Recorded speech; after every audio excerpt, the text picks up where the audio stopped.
Ron?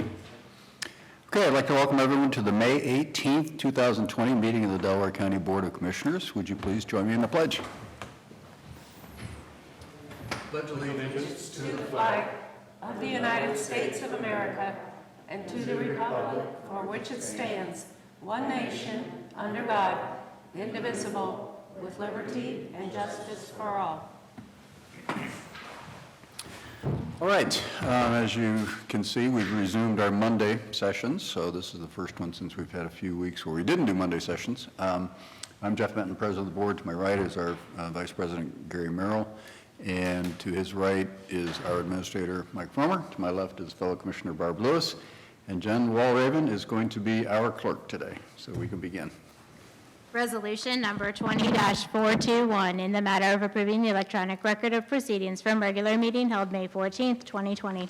So moved. Second. Discussion? Vote. Vote on motion 20-421. Mr. Merrill? Aye. Mrs. Lewis? Aye. Mr. Benton? Aye.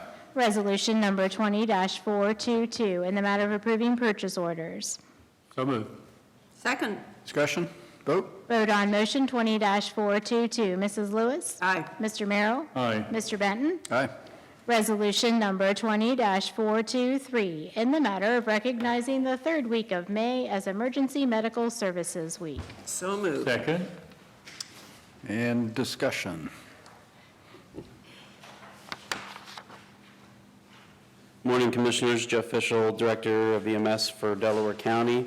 This week is EMS week, and normally we would try to line the halls or bring a bunch of our men and women here to be with us, but obviously, given the circumstances, that's not possible, so I've asked for them to log in from their stations and try to watch this online. Put together just something short, well, short to me, I like to talk, that I wanted to go over real quick. EMS Week is a celebration of the men and women of the EMS industry and a public thank you for all that they are and all that they give to our community. While the COVID-19 pandemic has been tragic, deadly, and has left its mark on economies, it did show the importance of our EMS department and highlighted the sacrifice and commitment the staff are willing to make for our community.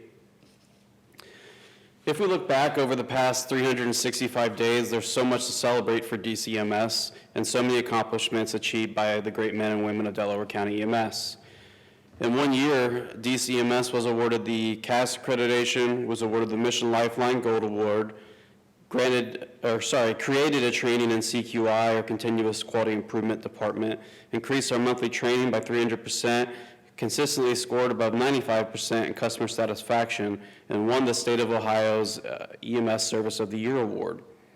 Of everything that I've mentioned, not a single bit of it's possible without the men and women who stand ready at the Delaware County EMS stations, who leave their families for 24 hours or more at a time to serve ours, and who train and progress daily like true professionals. The reason this past year was one of many achievements and celebrations is because of them and because they are, as our motto says, committed to community. So EMS Week is a time for celebration. We have something that we're going to present to them. We're going to bring it out to their stations. The commissioners and county administration has signed it, and it rings true with our theme of taking care of themselves mentally and physically. We've gone forward with the purchase of equipment, and now this is something to help them to do more healthier lifestyle, more healthier cooking and such in the station, since they spend 24 hours more or 24 hours or more at a time in the stations. So it was really nice that we were able to do that for them. I thank you for your investment in our EMS system here at Delaware County. And with that, they are listening if there's anything anybody else wanted to say. All right. Mr. Lewis. All right. I'd just like to thank everyone. I tell you, this pandemic just really shows the value of our outstanding EMS, and they're always there for us. And fortunately, usually things are calm, but now it's not. But it gives our residents just great peace knowing that if something goes wrong, then they can still call EMS. So I just want to thank you, Director Fischel, and all of our men and women who serve so nobly on the front lines. Thank you. You know, we have to adjust to the circumstances that are before us, and I think our EMS, and really the EMS throughout the county, but specifically ours, the fire departments, but specifically ours have done an outstanding job, and I'm very proud, very pleased, and just admire and respect all they're doing and the calming influence they've had on the community, because I think there's a belief in the community that they're going to be taken care of if an issue arises. And thank you to each and every one of them. God bless you. Yeah, I guess I would echo those comments. I mean, the #1 EMS system in the state is certainly a recognition of the leadership and skills and expertise that our team has developed. It's been particularly evident during this pandemic. You know, one of the things you told me about early on was your team came up with a way to do 3D printing of masks. Now, it wasn't practical, you know, as an effective solution to produce big quantities of masks, but, you know, it just shows the creativity and dedication that the team exhibits. So it's great to pause and thank them for all they do every day of the year, not just during a pandemic, but every day, every week, every month. So again, thank you all, and keep up the good work. We do have a resolution, and normally we would be glad to take a picture, but these aren't normal times, so I will just leave that for you, and you can share that with the team as well.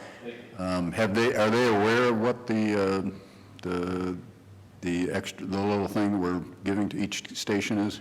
No, I told them that there will be a proclamation and that there is a station gift. Okay. I have not told them what it is yet. Okay, well, we won't spill the beans then, but we think they'll enjoy it. Yeah. And hope they do. And thank you for everything. Thank you. Sure. Very much. We need to vote. All right, Vote. we have to vote? Vote on motion 20-423. Mr. Benton? Aye. Mr. Merrill? Aye. Mrs. Losey? Aye. Resolution number 20-424, in the matter of approving a drainage easement vacation for Nelson Farm, Section 2, Phase C, Part 2. So moved. Second. Discussion. Morning, Commissioners. Rob Riley, Chief Deputy Engineer. The explanation for this item and the next two is basically the same. During construction, it's not uncommon for the drainage infrastructure to have slight changes necessitating either vacation of existing platted right-of-ways or new easements established after that construction is over. So that's basically the explanation for these three items, and we're recommending approval of these. Good. Vote? Vote on motion 20-424. Mr. Benton? Aye. Mr. Merrill? Aye. Mrs. Lewis? Aye. Resolution number 20-425, in the matter of approving partial drainage easement vacation for the Heathers at Goff Village, Section 4. So moved. Second. Discussion? Nothing. Same explanation? Same. Okay, vote? Vote on motion 20-425. Mr. Merrill? Aye. Mr. Benton? Aye. Mrs. Lewis? Aye. Resolution number 20-426, in the matter of approving partial drainage easement vacation for Courtyards on Hyatt. So moved. Second. Same explanation? Explanation. All right, thank you, Rob. Vote? Vote on motion 20-426. Mrs. Lewis? Aye. Mr. Benton? Aye. Mr. Merrill? Aye. Resolution number 20-427, in the matter of awarding a bid and approving the contract between the Delaware County Commissioners and Shelley and Sands Incorporated for the 2020 Delaware County Road Improvement Program. So moved. Second. Discussion? This is our annual countywide resurfacing program that I know you're familiar with.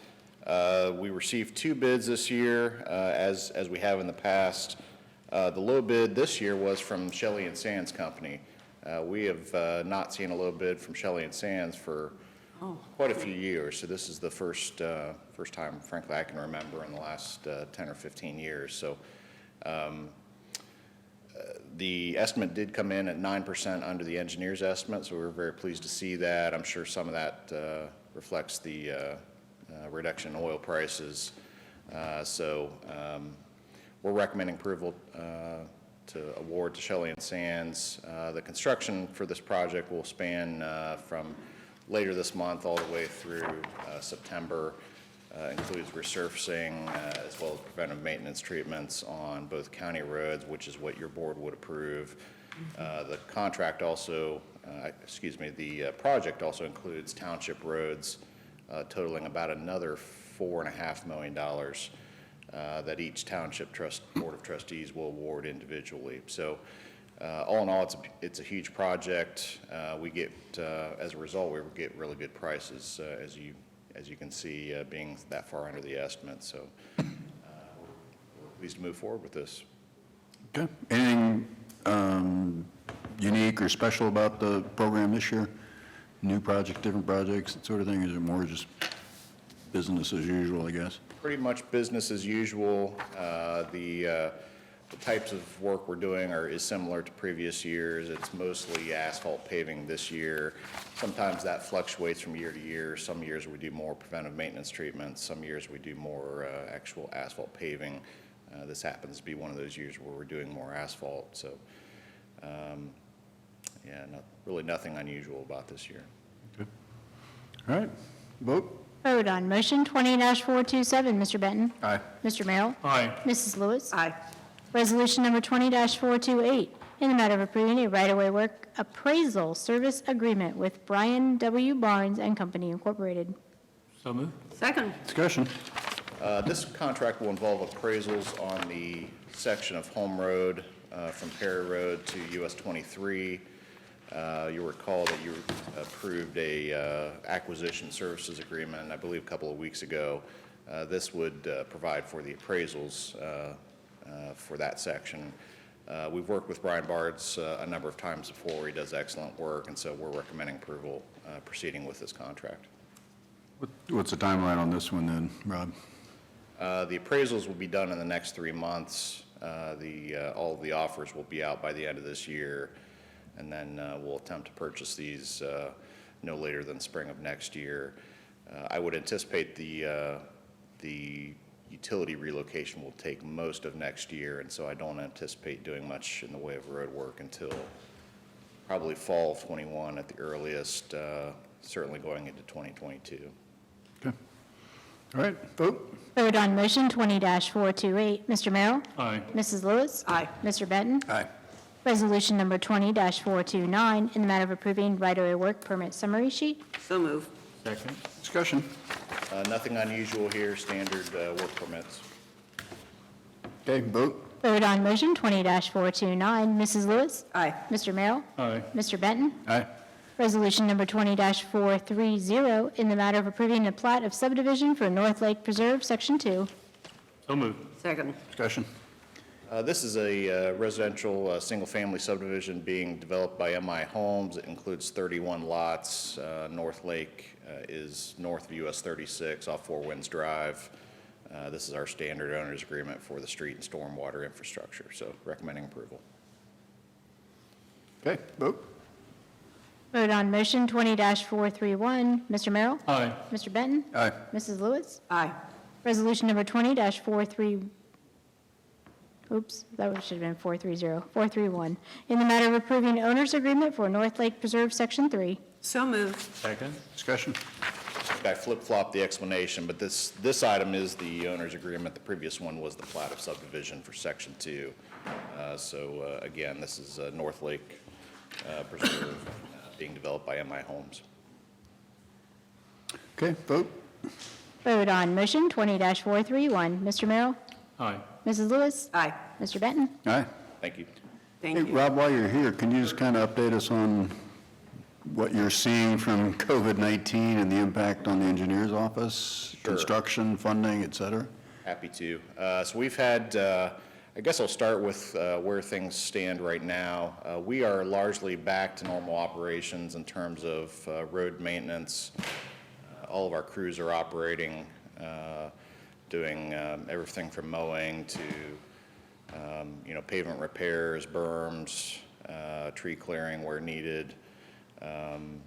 We have our projects scheduled for the summer that our crews will be doing. That includes the culverts, small bridges, as well as chip sealing some of our roads. In terms of office operations, generally we have I'd say about 2/3 of our staff in the office. Those individuals that can work in private offices where we have appropriate social distancing. And then maybe 1/3 of our professional staff is working from home where they don't have the opportunity to be distanced conveniently from one another. They're still able to work pretty efficiently from home.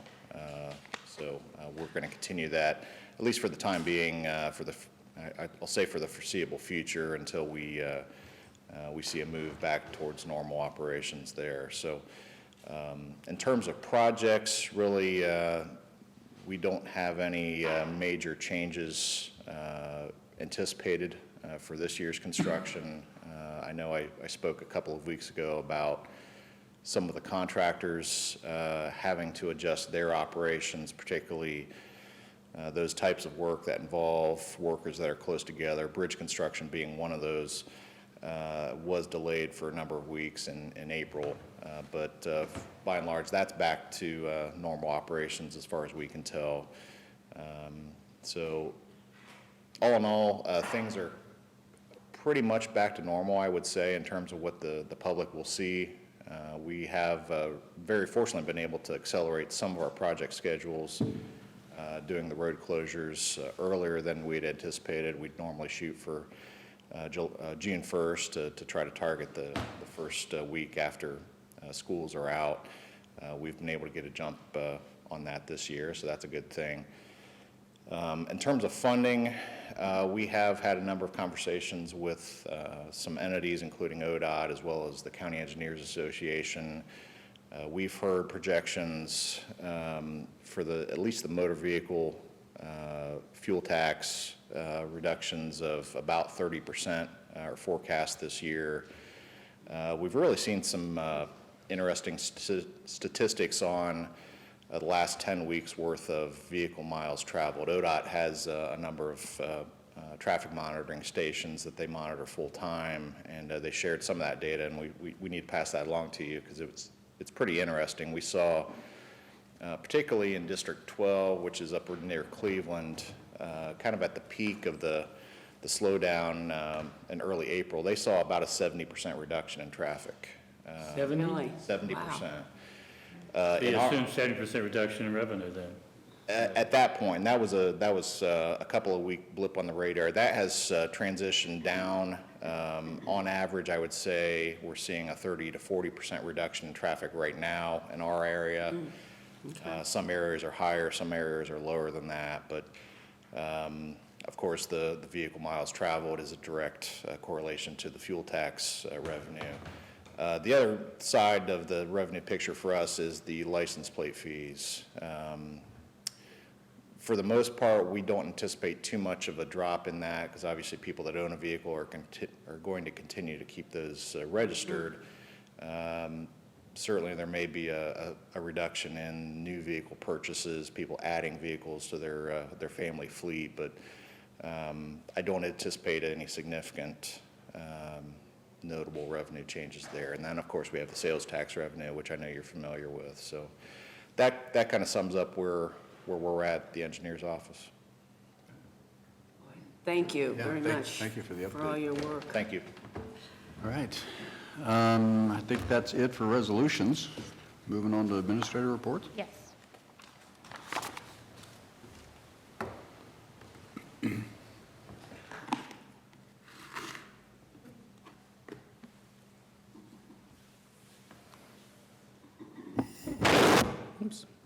Good morning, Commissioners. Mike Fromer, County Administrator.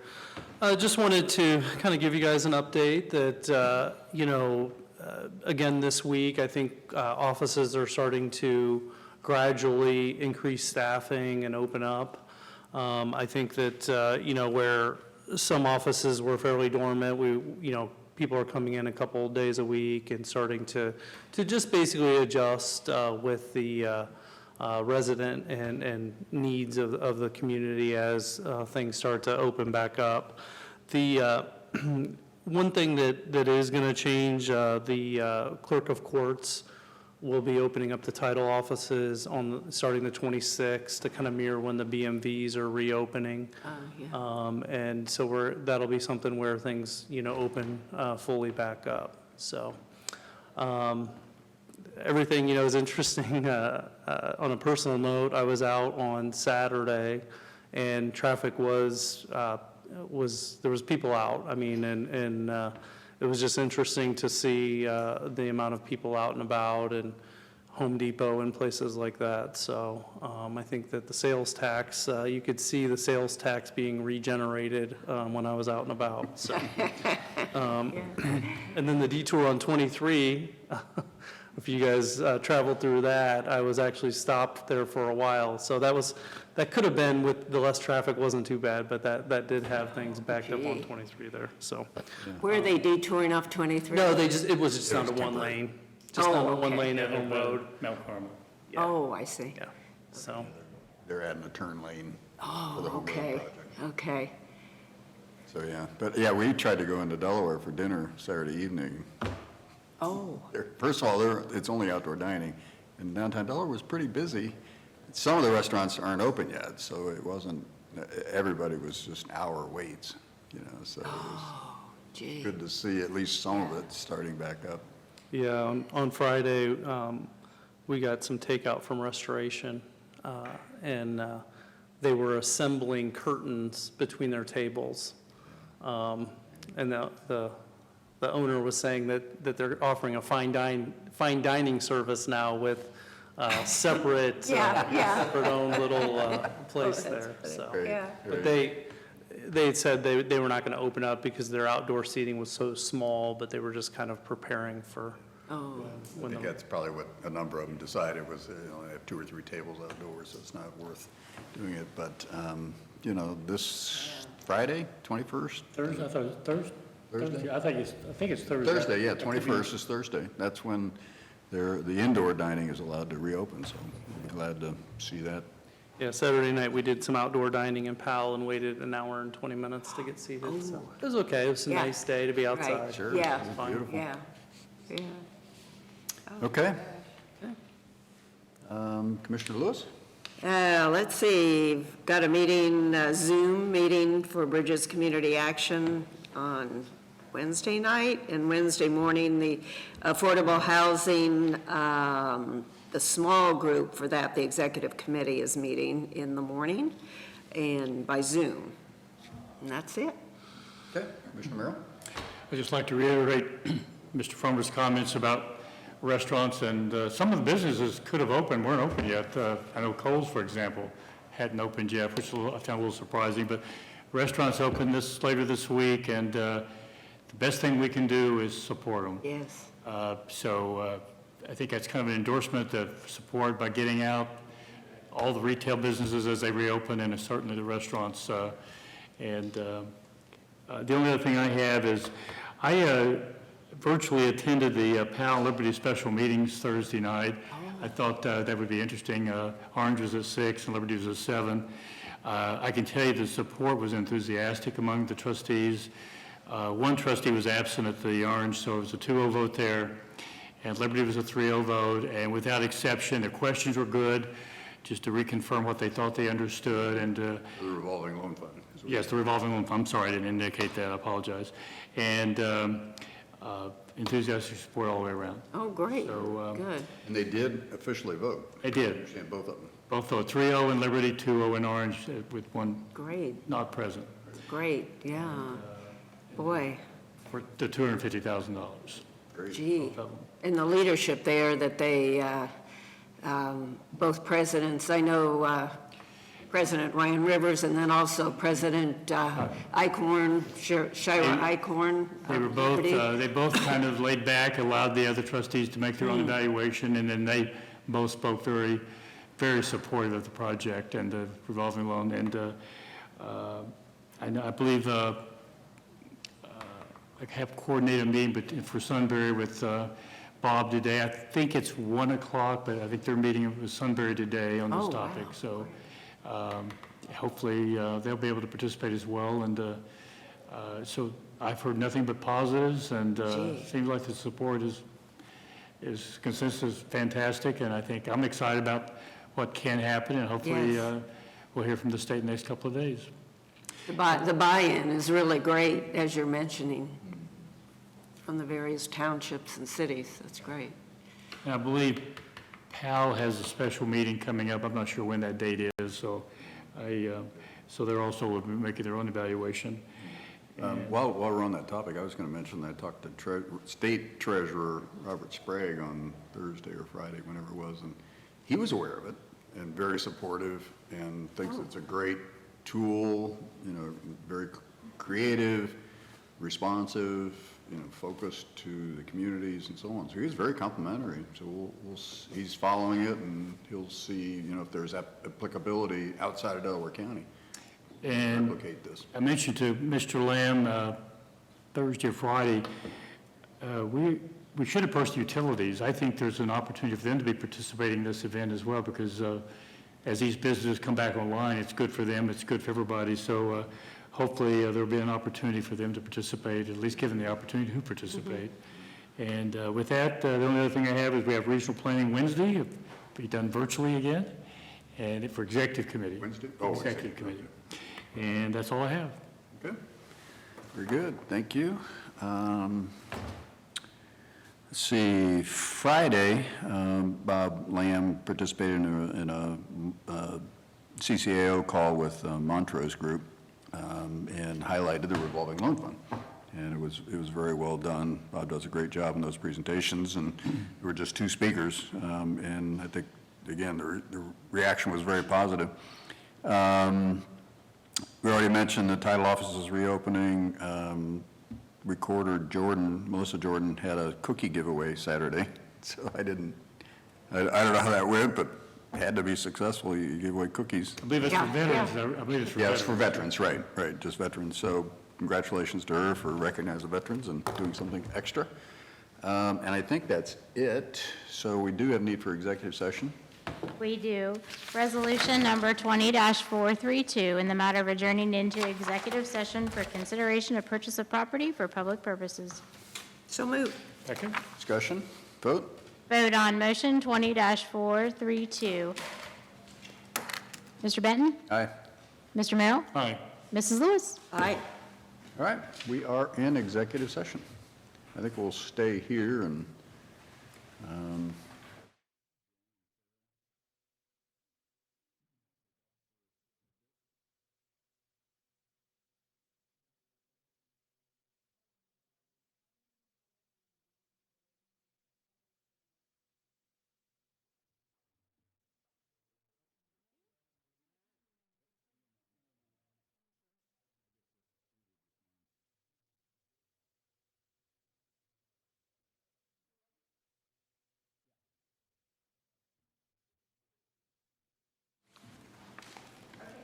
Resolution number 20-433, in the matter of adjourning out of executive session.